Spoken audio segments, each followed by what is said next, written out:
এবার নাকি কোপা আমেরিকায় ব্রাজিলের একটিও খেলা দেখবেন না রোনাল্ডিনিও।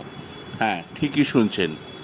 ব্রাজিলের ইতিহাসে অন্যতম সেরা বল প্লেয়ার নিজের দেশকে নিয়ে চূড়ান্ত হতাশ।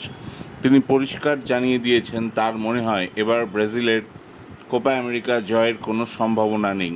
দলটার মধ্যে কোনো নেতৃত্ব দেওয়ার লোক নেই, কোনো কম্বিনেশন নেই, না আছে লড়াই করার মনোভাব। কোচ দরিবল জুনিয়র একটা দল খাড়া করিয়েছেন বটে, কিন্তু সেটা কোপা আমেরিকা চ্যাম্পিয়ন হওয়ার মতো নয় বলে মনে হয় রোনাল্ডিনিওর। বরং লিওনেল মেসি এবং চিরপ্রতিদ্বন্দ্বী দেশ আর্জেন্টিনাকে আবার কোপা জয়ের ফেভারিট হিসেবে ধরেছেন রনি।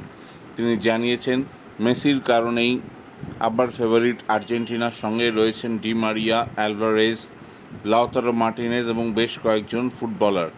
এখন দেখার রোনাল্ডিনোর এই কথা ব্রাজিল সত্যি প্রমাণ করতে পারে কিনা, নাকি আবার ভুল করে।